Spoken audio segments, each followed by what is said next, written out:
Peran dan keteladanan ulama di Indonesia. Abdurrauf As-Singkili. Biografi Abdurrauf As-Singkili, bernama lengkap Amin Ad-Din Abdurrauf bin Ali Jawi Al-Fansuri As-Singkili. Diperkirakan lahir di Singkili, Kabupaten Aceh Selatan tahun 1620 Masehi dan wafat pada tahun 1693 Masehi. Ayahnya bernama Ali, seorang guru dan mubalik dari Persia, sekaligus menjadi guru pertama Abdurrauf As-Singkili untuk pengetahuan agama. Syekh Syarifuddin Ahmad Ad-Dajani Al-Khusyai adalah guru yang paling berpengaruh pada diri Abdurrauf As-Singkili. Pada tahun 1642 Masehi, beliau mulai merantau ke tanah Arab dan kembali ke Aceh pada 1662 Masehi. Kemudian beliau melanjutkan mengembangkan tarekat Syatariyah, menguasai berbagai ilmu seperti fikih, tafsir, hadis, tasawuf, dan juga mendapatkan ijazah dan qirqah untuk menjadi khalifah tarekat Syatariyah dan Qadiriyah. Abdurrauf As-Singkili juga memiliki beberapa karya, di antaranya Turjuman Al-Mustafid, kitab tafsir pertama bahasa Melayu. Yang kedua, Mir'atut Tulab fi Tashil Marifatil Ahkam Asy Syar'iyati lil Maliki Wahab, adalah kitab fikih yang ditulis atas permintaan Sultanah Tajul Alam Syah. Yang ketiga, Kitabul Faraid. Yang keempat, Ubdatul Muthajin ila Suluk Maslak Al-Mufaridin. Abdurrauf As-Singkili juga memiliki beberapa peran. Yang pertama adalah ia adalah seorang pertama yang memperkenalkan sekaligus mengajar dan mengembangkan tarekat Syatariyah. Yang kedua, melahirkan beberapa ulama terkenal seperti Syekh Baharuddin Ulakan. Yang ketiga, tarekat Syatariyah yang dibawanya seperti penyejuk antara aliran Wahdatul Wujud dan Syuhudiyah. Yang keempat, corak pemikirannya terbagi menjadi 3 pokok, yaitu ketuhanan dan hubungannya dengan alam, insan kamil, dan jalan menuju Tuhan. Keteladanan. Kesungguhan Abdurrauf As-Singkili dalam menimba ilmu dan keproduktifannya dalam berkarya adalah hal yang perlu diteladani. Syekh Yusuf Tajul Halwati. Syekh Yusuf Tajul Halwati. Beliau lahir di Goa, Sulawesi Selatan pada 3 Juli 1626 Masehi dan meninggal di Cape Town, Afrika Selatan 23 Mei 1699 Masehi. Pahlawan Indonesia yang digelari Tuanta Salamakari Goa mendapat penghargaan Ordo Sahabat Oliver Tambo di Afrika Selatan. Seorang sufi yang dikenal sebagai mursyid tarekat Halwatiyah dan mampu mengajarkan tarekat-tarekat lainnya. Beliau banyak menulis buku di bidang tasawuf dan berhasil menciptakan karya ketika menjalani pengasingan di Sri Lanka. Pokok ajaran tarekatnya berkisar pada usaha manusia mendekatkan diri pada Allah Subhanahu wa Ta'ala yang mengacu pada peningkatan kualitas akhlak mulia, amal soleh, dan zikir. Terdapat karya dan keteladanannya. Berikut 5 karyanya, yaitu pertama, Kaifiyat At-Tasawuf, yang kedua Al-Barakat Al-Sailaniyah, yang ketiga Al-Fail Al-Yusufiyah fi Bayan Tahqiq As-Sufiyah, yang keempat Kaifiyat Al-Mughni fi Isbat fi Al-Hadis Al-Qudsi, yang kelima Matalib As-Salikin. Lalu keteladanannya yaitu Syekh Yusuf merupakan ulama, sufi, intelektual, dan pejuang yang patut dicontoh. Ilmunya yang tinggi, sikap tadu, dan semangatnya dalam mencari ilmu dan mengembangkan agama Islam menjadikannya seorang teladan yang patut diteladani. Selanjutnya ada peran. Yang pertama, petualang ilmu dan pejuang. Pada saat perjalanan haji tahun 1645, beliau singgah di banyak tempat, seperti Banten, Aceh, dan Yaman untuk menimba ilmu pengetahuan. Beliau juga gigih dalam melawan Belanda. Syekh Yusuf ikut membantu Kesultanan Banten melawan Belanda selama 2 tahun, akan tetapi kalah dan diasingkan ke Afrika Selatan. Yang kedua, pejuang Islam di Afrika. Nelson Mandela menyebut Syekh Yusuf sebagai putra Afrika, pejuang teladan kami. Islam semakin meluas di Sri Lanka akibat kegigihan Syekh Yusuf dan pendekatannya yang humanis. Berhasil membangun komunikasi dengan Kesultanan Banten dan Kerajaan Goa dari Sri Lanka. Hamzah Fansuri. Biografi Hamzah Fansuri. Hamzah Fansuri merupakan seorang ulama sufi dan sastrawan yang hidup pada abad ke-16. Berasal dari Barus, Sumatera Utara. Pendapat lainnya menyatakan beliau lahir di Ayutthaya, ibu kota lama kerajaan Siam. Beliau hidup pada masa pemerintahan Sultan Alauddin Riayat Shah Syed Al-Mukamil sampai awal pemerintahan Sultan Iskandar Muda Dharmawangsa Mahkota Alam. Telah mengembara ke berbagai daerah seperti Pulau Jawa, Sumatera, India, Parsi, dan Arab. Mahir dalam banyak bidang ilmu pengetahuan seperti fikih, tasawuf, mantik, sastra, sejarah, dan menguasai banyak bahasa seperti Urdu, Parsi, Melayu, dan Jawa. Atiu menyebutnya sebagai sang pemula puisi Indonesia, sementara Abdul Hadi WM menjulukinya sebagai Bapak Sastra Melayu. Karya dan peran dari Hamzah Fansuri. Yang pertama karyanya. 1. Syair burung unggas. 2. Syair dagang. 3. Syair perahu. 4. Syair si burung pipit. 5. Syair si burung pungguk. 6. Syair sidang fakir. 7. Asrar al-Arifin. 8. Syarab al-Ashikin. 9. Kitab al-Muntahi. Perannya, Hamzah Fansuri berperan sebagai penyebar ilmu pengetahuan Islam di Indonesia melalui tasawuf dan mendirikan lembaga pendidikan Islam seperti Dayah, perguruan tinggi di Aceh. Berikutnya ada keteladanan, seorang penulis produktif tentang ilmu keagamaan dalam bentuk syair, puisi, dan prosa. Dalam karya Hamzah Fansuri, kita dapat mengambil makna yang terkandung di dalam karya-karyanya.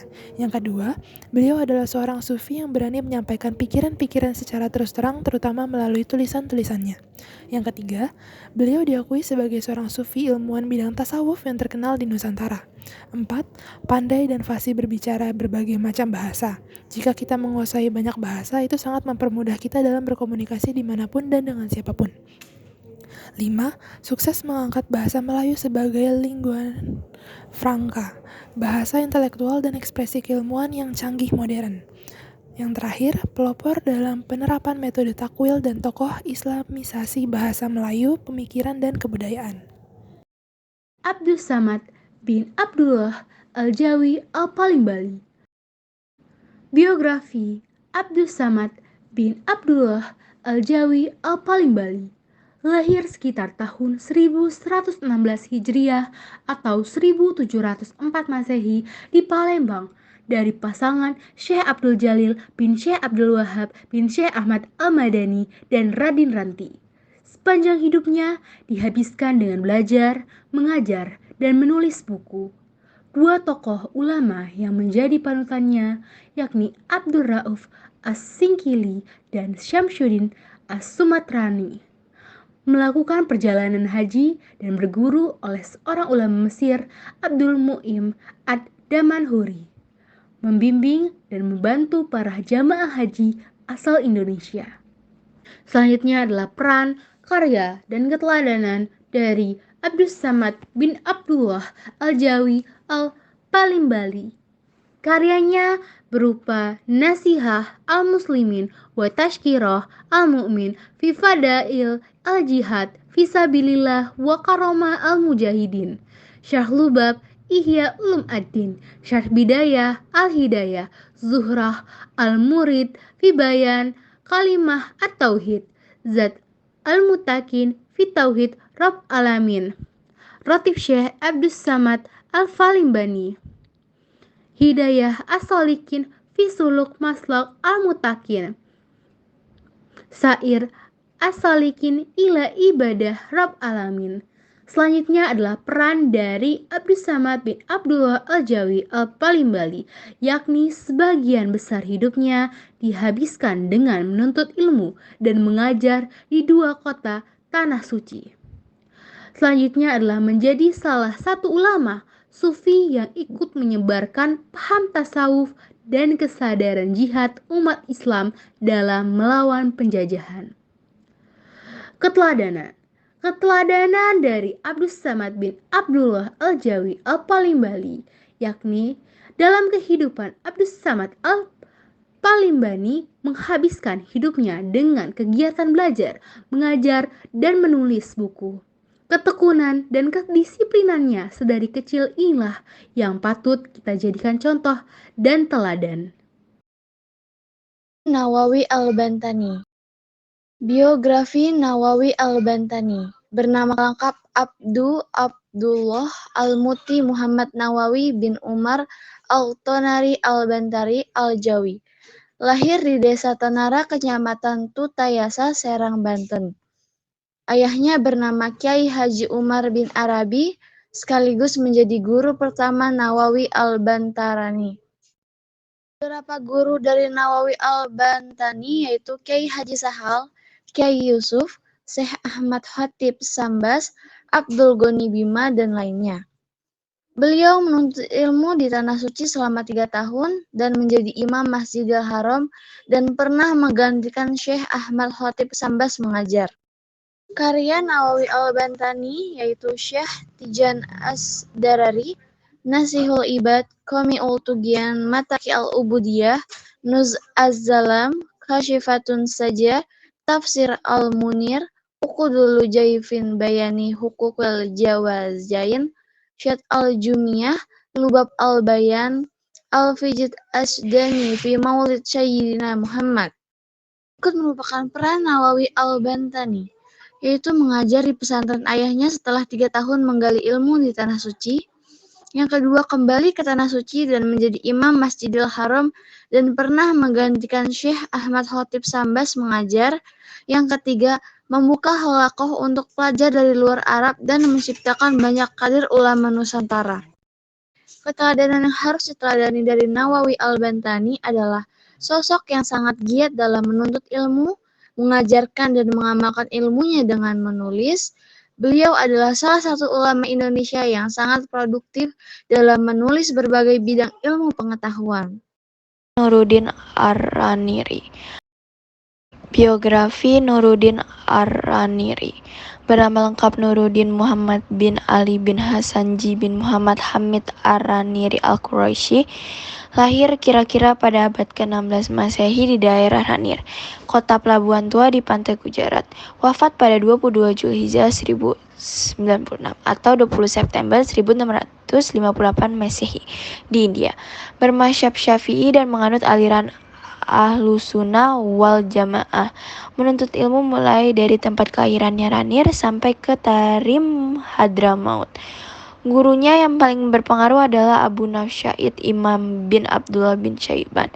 Menulis kurang lebih 29 kitab dan salah satu yang paling terkenal adalah Bustanus Salatin. Namanya diabadikan sebagai nama Universitas Islam di Aceh. Peran: menjelaskan kepada kaum muslimin Indonesia dasar-dasar pokok keimanan dan ibadah dalam Islam dan mengungkapkan kebenaran Islam dalam perspektif perbandingan dengan agama-agama lain.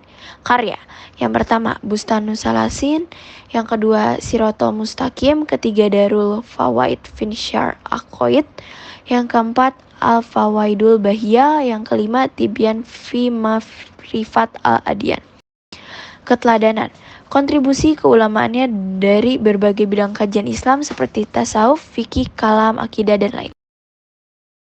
Muhammad Soleh bin Umar Al-Samarani. Yang terakhir adalah Muhammad Soleh bin Umar Al-Samarani.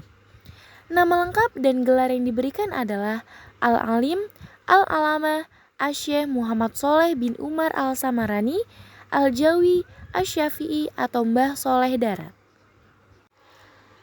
Beliau lahir sekitar tahun 1820 di Desa Kedung Cumplang, Kabupaten Jepara, Jawa Tengah, atau di Dukuh Kedung, Kedung Cumplang, Desa Ngroto, Jepara.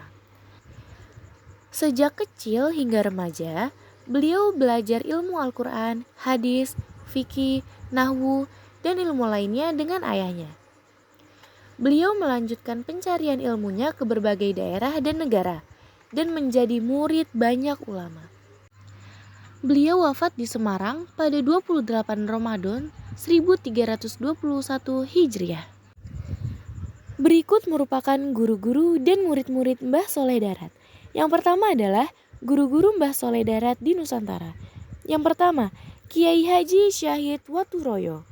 Yang kedua, Kiai Haji Muhammad Soleh Asnawi Kudus. Yang ketiga, Kiai Haji Ishak Damaron.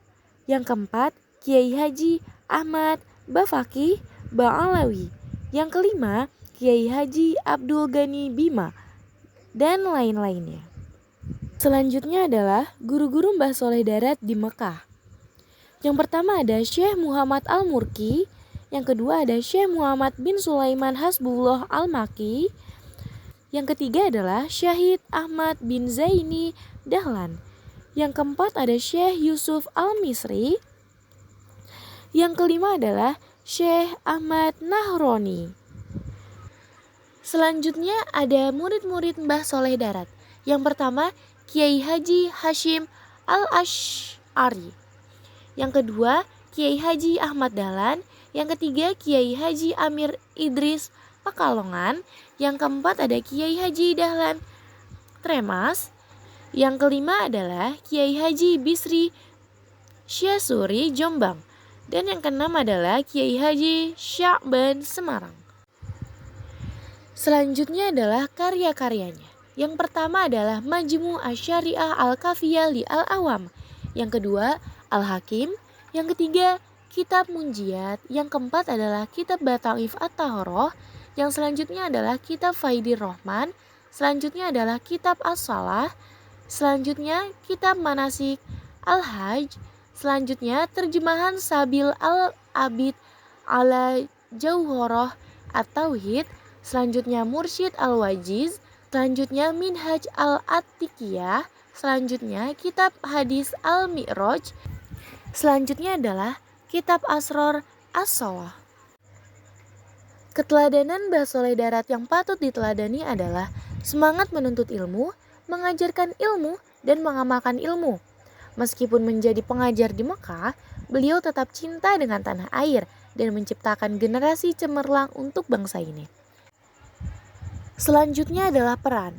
Beliau sebagai seorang al-alim al-alama, guru besar di Mekah dengan berbagai murid dari penjuru dunia. Beliau juga mengajar di pondok pesantren di Nusantara dan melahirkan ulama-ulama serta tokoh-tokoh nasional yang berjasa dan berpengaruh di Indonesia.